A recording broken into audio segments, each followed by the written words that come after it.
మొదటి తిమోతి 5:17 ఏమని రాయబడిందంటే, వాక్యమందును ఉపదేశమందును ప్రయాసపడు వారిని రెట్టింపు సన్మానమునకు, దేవుని యందు భయభక్తి గల సేవకుడు కనిపిస్తే సన్మానించాలి. Who is the perfect pastor? Perfect pastor చూపిస్తాను, ఆ చర్చికి వెళ్తారా మీరు? Who is the perfect pastor in the world? పరిపూర్ణుడైన పాస్టర్ ఎవరు అనేటువంటి విషయాన్ని మనం తెలుసుకుందాం. ఒక అతను ఏడుస్తూ ప్రార్థన చేశాడట. ఏమని అడిగాడంటే, పర్ఫెక్ట్ పాస్టర్ కావాలి, నాకు పర్ఫెక్ట్ పాస్టర్ కావాలి అని ప్రార్థన చేస్తుంటే ఆ కలలో దూత కనబడింది. ఊర్లో ఉన్న పాస్టర్లు కానీ దేశంలో ఉన్న పాస్టర్లు కానీ ఎవరు నీకు పనికిరారా అని అడిగింది దూత. అప్పుడు అతను అన్నాడు, దేశంలో కానీ మా ఊర్లో కానీ మా పట్టణాల్లో కానీ పాస్టర్లు ఎవరు నాకు పనికిరారు అన్నాడు. ఎందుకన్నా ఆయన అంటే పర్ఫెక్ట్నెస్ ఎవరిలో కనబడలేదు. మరి ఎవరిని నీకు పాస్టర్గా చేద్దాం అనుకుంటున్నావంటే, ఈ ప్రపంచంలో బతికి ఉన్న ఏ మానవుడు నాకు పాస్టర్గా పనికిరాడు అన్నాడు. ఓహో, మరి ఎవరిని నీకు పాస్టర్గా చేద్దాం? Then angel of God thought for a while and asked. అప్పుడు దేవదూత అలాగా ఆలోచించి మాట్లాడుతున్నది, if you don't like any pastor on earth, shall I bring Abraham in the Bible to be your pastor? మరి నీకు భూమి మీద ఉన్న పాస్టర్ గారు ఎవరు ఇష్టం లేదు కదా, మరి బైబిల్ గ్రంథంలో అబ్రహాం గారిని నీకు పాస్టర్ గారిగా పంపించమంటావా అని అడిగింది. And then he thought for a while and said, no, I don't want Abraham to be my pastor. అతడు ఒక నిమిషం ఆలోచించి, లేదు అబ్రహాం నాకు పాస్టర్ గా ఉండడానికి నాకు ఇష్టం లేదు. Because Abraham has a Hagar problem. మరి అబ్రహాం నాకు పాస్టర్ గా ఉండడానికి వీలేదు, ఎందుకంటే అబ్రహాముకు హాగర్తో సమస్య ఉంది. విశ్వాసానికి మూల పురుషుడే గాని హాగర్ను కలిగిన అబ్రహాము నాకు పాస్టర్ అయితే నా బ్రతికే అయిపోద్ది, నాకు వద్దన్నాడు. మళ్ళా దూత ఆలోచించి, మరి ఇస్సాకును నీకు పాస్టర్ గా చేద్దామా అని అంటే, ఇస్సాకు రిబక్క ఇద్దరు గొడవలు పడ్డారని రాసింది కదా, ఈ భార్య భర్తలు గొడవ పడేవాడు నాకు పాస్టర్ అయితే నా ఇల్లు ఏమైపోద్ది, నాకు వద్దన్నాడు. సరే యాకోబును పాస్టర్గా చేద్దామంటే, ఆయన మాటలోనే అర్థం ఉంది, మోసగాడట. అన్నను మోసం చేశాడు, వాళ్ళ నాన్న మోసం చేశాడు, అలాంటి మోసగాడు నాకు పాస్టర్గా అస్సలు పనికిరాడు అని చెప్పన్నాడు. మరి ఇంకెవరిని పాస్టర్గా చేద్దాం?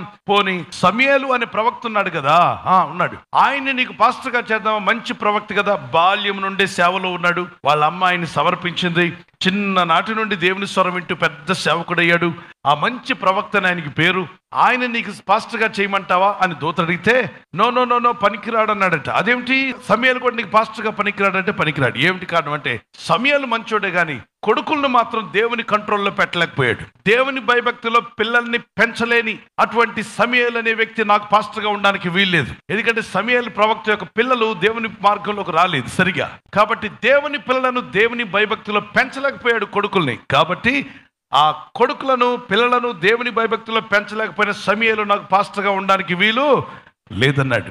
సరే దావీదుని నీకు పాస్టర్గా చేద్దామంటే, దావీదు గొలియాతును చంపాడు, బాగానే ఉంది, కానీ దావీదు సంగతి ఎవరికి తెలియదు, బెర్షెబా. కాబట్టి దావీదు కూడా అప్పుడప్పుడు మేడెక్కి ఏదో తప్పుడు చూపులు చూస్తుంటాడు, అలాంటి వాడు నాకు పాస్టర్గా ఉండడానికి వీల్లేదు. తర్వాత ఇంకొంచెం ముందుకు వెళ్ళి దూత అడిగింది, యోనాను నీకు పాస్టర్గా చేద్దామా అంటే, యోనానా నిద్రపోతూ నినివేకి వెళ్ళమంటే ఎక్కడికి వెళ్ళాడు? తర్షీషుకు పారిపోయే పాస్టర్ నాకు పాస్టర్గా ఉండకూడదు. ఆ గాఢ నిద్రపోయి తుఫాను పాలై లాస్ట్కి చేప కడుపులో ఏడ్చినటువంటి ఈ పాస్టర్ గారు నాకు పాస్టర్గా ఉండకూడదు అన్నాడు. మరి ప్రవక్తల్లో ప్రథమ ప్రవక్త కదా, యెషయాను నీకు పాస్టర్గా చేద్దామంటే 6వ అధ్యాయంలో ఏం రాస్తుంది? యెషయా గ్రంథంలో అపవిత్రమైన పెదాలు గలవాడిని అని ఆయనే ఒప్పుకున్నాడు. ఈ అపవిత్ర పెదాలు కలిగిన వాడు నాకు పాస్టర్ అయితే నా బ్రతికం అయిపోతే నాకు వద్దన్నాడు. సరే ఎజెకియల్ నీకు పాస్టర్గా చేద్దామంటే, ఆ ఎముకల లోయలోకి వెళ్ళి ఏడుస్తుంటాడు, వద్దు నాయన. ఆ ఎండిపోయిన ఎముకల లోయలోకి వెళ్తాడు. 37వ అధ్యాయంలో ఎముకలారా లేవండి అంటుంటాడు. ఆ ఎండిపోయిన ఎముకల లోయలో ఆ పీనుగుల మధ్యలోకి వెళ్ళి ఆయన నాకు పాస్టర్గా ఉండకూడదు, అలాంటి వ్యక్తి నా పాస్టర్ అయితే నా జీవితం బాగుండదు, నాకు వద్దన్నాడు. సరే ఇంకెవరు నీకు పాస్టర్గా చేయాలి? దానియేలు గారిని పాస్టర్ గారిగా చేద్దామా అంటే, అప్పుడు ఆయన అన్నట్ట, దానియేలు నాకు పాస్టర్గా ఉండాలంటే ఆయనకు పెళ్లి కాలేదు, సంసారం తెలియనోడు, ఈ సంసారికి ఎలా పాస్టర్గా ఉంటాడు చెప్పు? కాబట్టి నా భార్య పిల్లలు నా గొడవలన్నీ కూడా ఆయనకి ఏం తెలుస్తాయి?